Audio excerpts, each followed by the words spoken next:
प्रिय दर्शकों नमस्कार। 17 जुलाई 2024 देवशयनी एकादशी के दिन अपने घर में किया गया एक छोटा सा उपाय करवा सकता है आपके बच्चों का विवाह। यदि आपके बच्चों की शादी में लगातार देरी बनी हुई है, लगातार अड़चने आ रही हैं, बनती बनती बात भी बिगड़ जा रही हैं, बातें चलती हैं, रिश्ते आते हैं, लेकिन कोई भी बात, कोई भी रिश्ता सफलता तक नहीं पहुंच पा रहा है। देखने वाले आ रहे हैं, देख कर चले जाते हैं, लेकिन किसी भी प्रकार का पॉजिटिव रिप्लाई सामने से आपको मिल नहीं पा रहा है। कुछ ऐसे रिश्ते आ रहे हैं जो आपको लाइक नहीं है, आपको पसंद नहीं है, तो आप अपनी तरफ से मना कर देते हैं। और कुछ ऐसे रिश्ते जो आपको पसंद हैं, आप करना चाहते हैं, तो वो सामने से पक्का नहीं हो पा रहा है।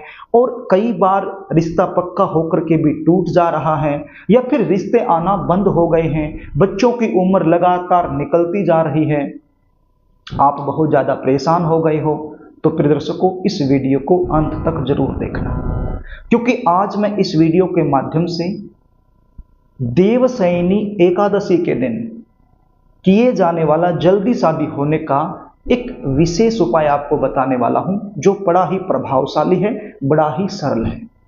कोई भी ये उपाय कर सकता है। यदि बच्चे खुद करना चाहें खुद भी कर सकते हैं, और यदि बच्चे खुद नहीं कर पाते हैं तो माता पिता भी ये उपाय अपने बच्चों की जल्दी शादी के लिए कर सकते हैं। उपाय बताऊं इससे पहले आपसे निवेदन करना चाहूंगा, यदि आप चैनल पर नए हो और अभी तक आपने इस चैनल को सब्सक्राइब नहीं किया है, तो मुझसे लगातार जुड़े रहने के लिए अभी इस चैनल को सब्सक्राइब कर लीजिए, बेल आइकन को भी प्रेस करके रखिए, ताकि हमारी आने वाली इसी प्रकार की नई वीडियो का नोटिफिकेशन आपको मिल सके और वो वीडियो आप आसानी से देख पाएं।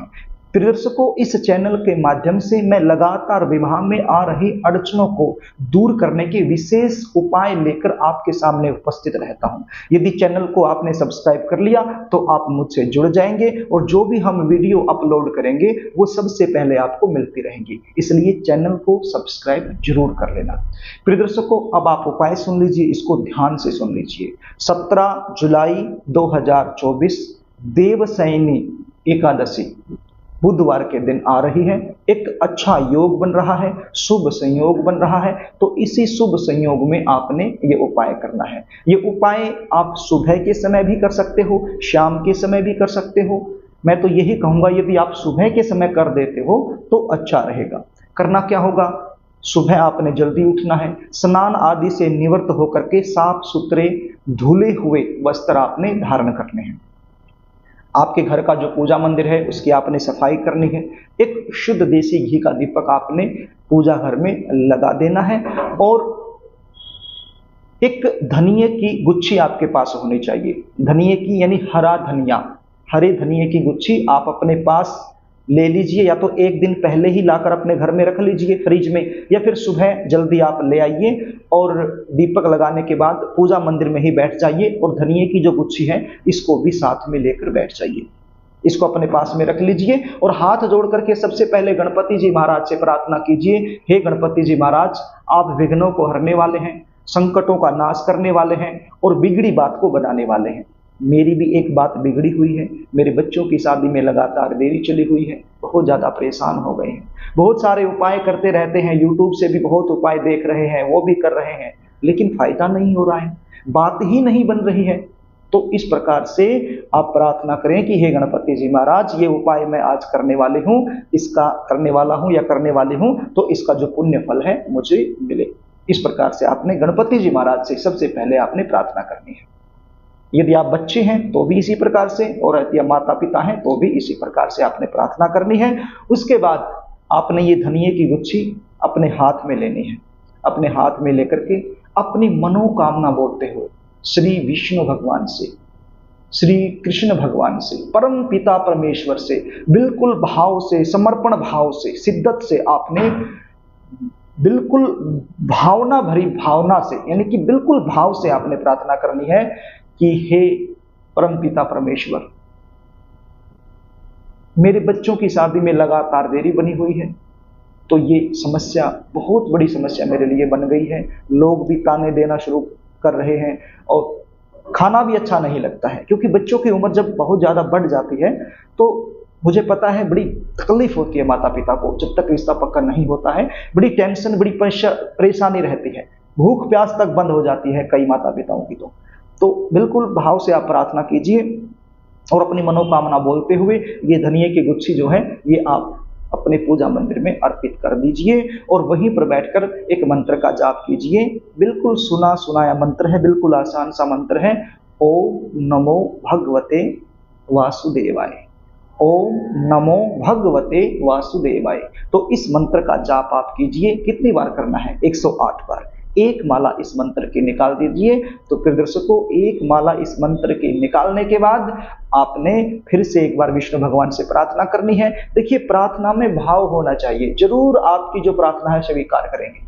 तो प्रार्थना करने के बाद आपने इस धनिये की गुच्छी को उठाना है और आपके आसपास कोई भी गाय माता हो उसको आपने अपनी मनोकामना बोलते हुए खिला देना है। यदि आपके आसपास गाय माता नहीं आती है तो आपके आसपास कोई गौशाला होगी, वहां पर चले जाइए, वहां पर जाकर के खिला दीजिए। गाय माता में 33 कोटि देवी देवता निवास करते हैं। जब आप ये धनिया अपनी मनोकामना बोलते हुए गाय माता को खिलाएंगे तो 33 कोटि देवी देवताओं के पास आपकी अर्जी पहुंच जाएगी, आपकी प्रार्थना पहुंच जाएंगी और वो आपकी प्रार्थना को स्वीकार करेंगे और जल्द से जल्द आपके बच्चों की शादी के लिए कोई न कोई अच्छा रिश्ता जरूर आएगा। तो ये उपाय आपने करना है, बिल्कुल विश्वास के साथ ये उपाय करना है। सरल उपाय है, छोटा सा उपाय है, कोई बहुत बड़ा खर्चा इस उपाय में नहीं लग रहा है और कोई भी कर सकता है, बिल्कुल कोई भी कर सकता है, क्योंकि मैं कठिन उपाय तो बताता ही नहीं, बिल्कुल आसान उपाय बताता हूं जो हर कोई कर सके और इनका प्रभाव भी बड़ा जबरदस्त है। ये आजमाए हुए उपाय हैं, तो ये उपाय आप जरूर कीजिए। प्रिय दर्शकों, यदि आप अपने बच्चों की जन्म कुंडली का विश्लेषण मुझसे करवाना चाहते हैं, बच्चों की शादी में लगातार देरी बनी हुई है, लगातार अड़चने आ रही हैं, शादी कब होगी, कौन सी दिशा में होगी, कैसे परिवार में होगी, शादी के बाद का जीवन कैसा रहने वाला है, कुंडली के आधार पर जल्दी शादी होने के विशेष उपाय क्या बनेंगे, यदि इस प्रकार की जानकारी आप मुझसे लेना चाहते हैं तो स्क्रीन पर दिए गए व्हाट्सएप नंबर के जरिए आप मुझसे संपर्क कर सकते हैं। आप अपने बच्चों की जन्म कुंडली भेज सकते हैं या फिर जन्म डिटेल लिखकर इस नंबर पर भेज सकते हैं और मुझसे सहायता पा सकते हैं। जन्म कुंडली का विश्लेषण करवा सकते हैं। जन्म कुंडली विश्लेषण की हमारी फीस होती है, वो आपको पे करनी होती है, उसके बाद संपूर्ण जानकारी आपको दे दी जाती है। तो प्रिय दर्शकों, यदि कार्यक्रम आपको अच्छा लगे तो इस वीडियो को लाइक करना, इसको शेयर भी करना ताकि आप पुण्य के भागीदार बन जाएं। कमेंट बॉक्स में ओम नमो भगवते वासुदेवाय जरूर लिखना और अभी तक आपने चैनल को सब्सक्राइब नहीं किया है तो मुझसे लगातार जुड़े रहने के लिए इस चैनल को सब्सक्राइब जरूर कर लेना। आज के लिए बस इतना ही, आगे फिर मिलेंगे, तब तक के लिए नमस्कार।